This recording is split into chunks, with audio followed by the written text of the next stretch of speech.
Hi, I'm Alice Reese, and this is my Hometown Voices story. 2 years ago for Christmas, I received a really nice book. It's called DFW Deco. And because I collect everything Art Deco and have for a long, long time, I thought this is a nice present that my daughter got me. I thought that was really sweet. This is a coffee table book, and I thought, well, I'll enjoy looking at the things in Dallas and Fort Worth. Well, what I didn't know that the authors of this went beyond Dallas and Fort Worth. They considered it Northeast Texas, some pretty far, some of it a little further over west. And it was the little towns besides Dallas and Fort Worth that also have Art Deco things. Well, the big surprise was the picture in here of my home, which is the former Dr. Pepper bottling plant. It's here. And not only did these people, these two guys, they're from Houston Preservation. They have done several of these books, and they came to Greenville and they took a picture of my home, and then they found out things. They did research about it, found out things that I didn't even know, that the entranceway used to be marked in Dr. Pepper colors, which were red, green, and silver, and I never knew that they had colors particularly, and some other things. And they said this is now a private home, and it is.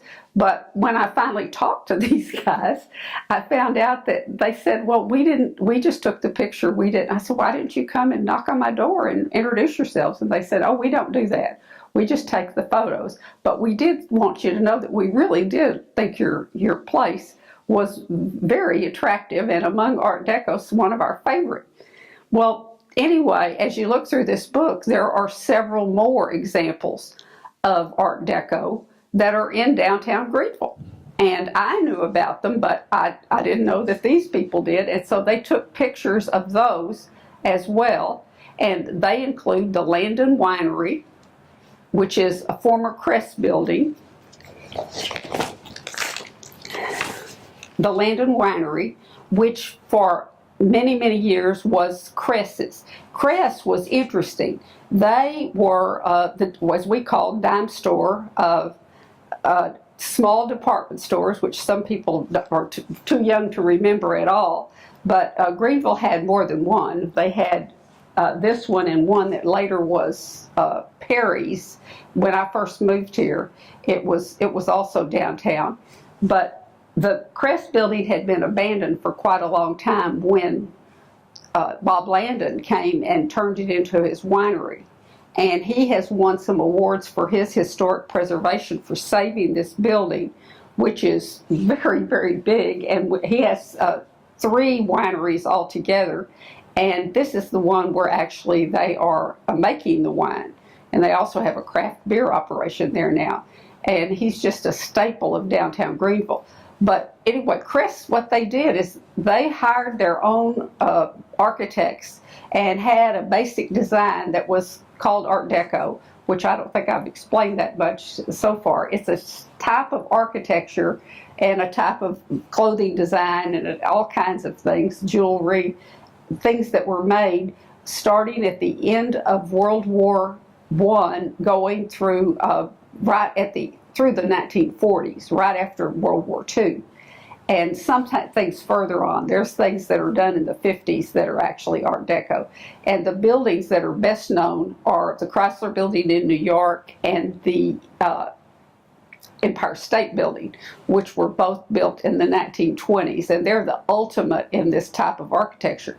But people did this in downtown Dallas, but they also did it in downtown Greenville, which was a surprise that out here and where we were, that it also kind of took off.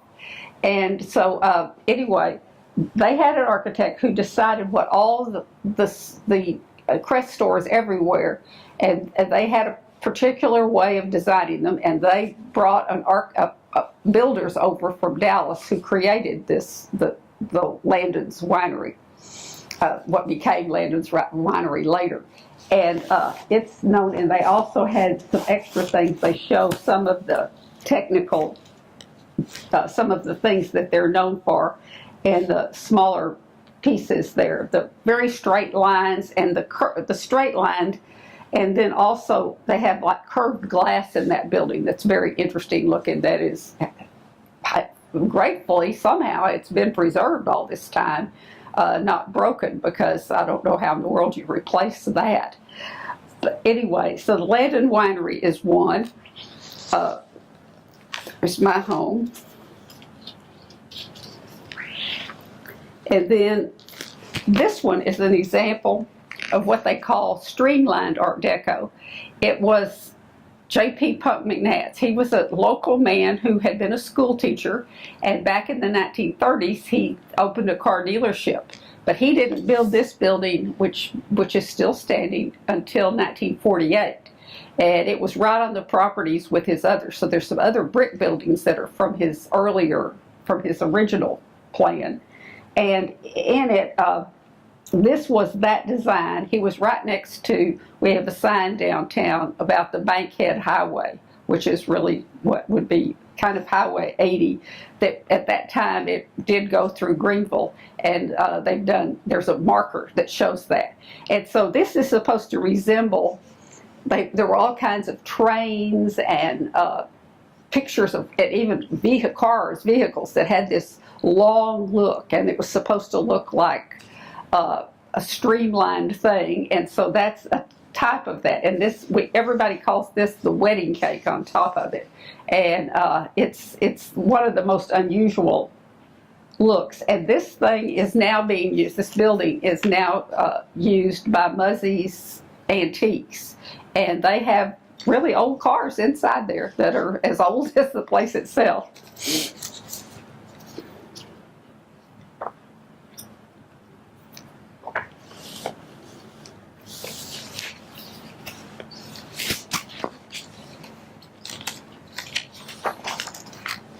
This is a picture of our most famous example of Art Deco. This down here, picture here, the picture at the top.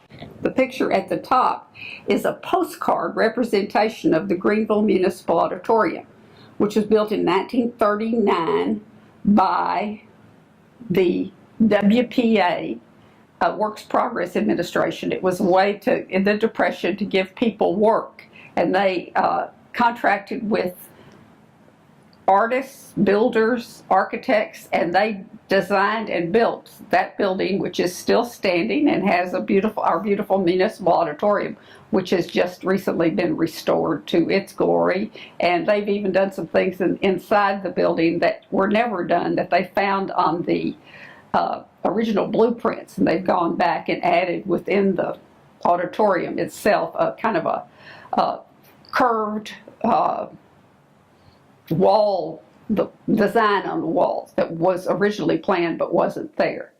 And but anyway, it has been pretty well preserved. They have changed the facade a little bit in that they extended the front out, but they also, when the building was done originally, this was the whole of the city of Greenville. The fire department was there, the police department was there, and over on this side over here, there was that was the opening for the fire station, and now that's closed, and there are city offices located in other places now. They don't have room for everything in there, but that was the plan at that time. And it has all kinds of wonderful Art Deco things in it. And the restoration lately, they've gone back and found pictures of many of the artists that performed there over the years, and also posters. And it's just really magnificent to see what all was there, and kind of it fits in the style. And it's still being used today, and it's famous, probably most famous because Elvis performed there in 1954.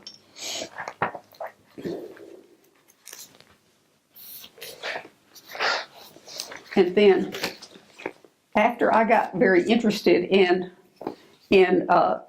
telling the story about what happened in this book, well then Greenville Life, it used to be the 903 magazine, they did a story about 4 of these buildings, including mine, and also a 5th one, which is pictured here. It is called the Stringer Mortuary, and it is on Johnson Street, and a lot of people don't recognize it as Art Deco because for a very long time the front of it was covered with some other things, and when they uncovered it, they discovered that it's a style that is called Egyptian Restoration Art Deco. And it was interesting in the times of the 1920s in particular, after they found King Tut's tomb, the whole world just went crazy over doing Egyptian looking things. And so this one, on this building, there are some pictures, there are above it, these, at the top, some pharaohs carved into the building itself. And that was, you think, well, and then at that time, many of the movie theaters had this same Egyptian motifs. Many of those have been saved. But anyway, Jerry Morris and his wife, Mary Jane, now have this building, and the bottom of it is used for a law office. And upstairs has been many things. It was, when I first moved here, this is where the JCs met. And then years later, it was where the Blackline Players did their plays. And most recently, it was called the Stonewall Music Hall. But it's a large space upstairs. But many people told me that because it was once a mortuary, that the family probably lived upstairs at that time. And it's still got, some of the building hasn't been restored, and you can still go back and see some of the a little scarier looking things back there. And back to my home. Well, here's a really better picture of the municipal building with its color. The other time they made it red on that postcard, but it never was a red building. It was always this buff color.